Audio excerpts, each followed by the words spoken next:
નમસ્કાર. અમરેલી જિલ્લાના જેતપુર શહેરમાં યાર્ડ પાછળ આવેલી ગોકુલનગર સોસાયટીમાં જલારામ મંદિર પાસે દીપડો જોવા મળ્યાની ચર્ચાએ લોકોમાં ભયનો માહોલ સર્જાયો.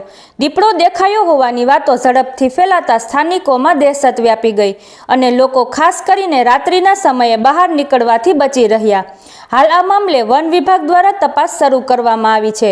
જો કે હજી સુધી કોઈ સત્તાવાર પુષ્ટિ કરવામાં આવી નથી અને લોકોને અફવાઓથી દૂર રહી સાવચેત રહેવાની અપીલ કરવામાં આવી.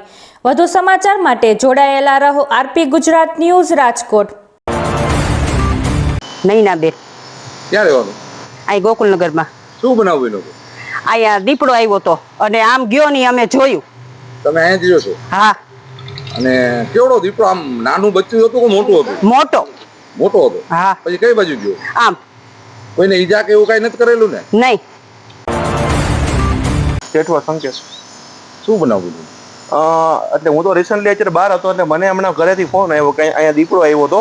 એટલે હજી તો ઉપર હું હજી ગયો ને અગાસીએ જોવા, ત્યાં આ એક આપણે મકાન જે બને છે એમાં પાછળના રૂમમાં દીપડો હતો, જેથી કરીને અમે લાઈવ બધાએ જોયો.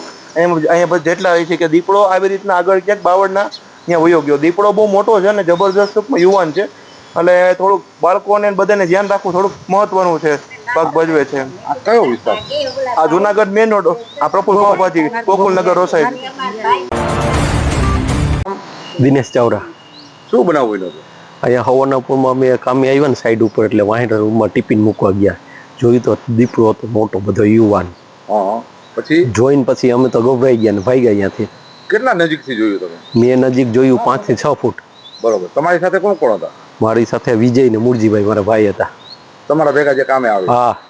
અને પછી દીપડો કઈ બાજુ ગયો? દીપડો જા કાઈટમાં ગયો. કોઈને ઈજા કે એવું કઈ? ના, કોઈની ઈજા કઈ પછી નથી. તમે આજુબાજુ વાળાને જાણ કરેલી? હા, જાણ કરી બધા. એમાંથી કોઈ જોયેલું? હા, એમાંથી આ બેને જોયું બાજુમાં, નહીં ના બેને, આ બેને જોયું, ઓલા ભાઈએ જોયું. કોઈને ઈજા નથી કરેલી? કોઈને ઈજા નથી કરી. મારું નામ ભરત જીતુભાઈ મીણિયા. શું બનાવ્યું? આજે સવારે 9, 9:30 ગાળામાં હું અહીંથી મોટરસાઇકલ લઈને નીકળો તો 10 ફૂટના ગાળામાં મોટો જબરો દીપડો અહીંથી મારે આગળથી ક્રોસ થઈ ગયો. મોટરસાયકલ પાછી તમારી બાજુમાંથી નીકળ્યો? બાજુમાંથી ચૂક મારે 10 ફૂટના છેટામાંથી. અને કયો એરિયો કહેવાય? આ એરિયો જલારામ મંદિર પાછળનો એરિયો કહેવાય. અને આ બાજુ બધા લોકોને નમ્ર વિનંતી ધ્યાન રાખો એમ.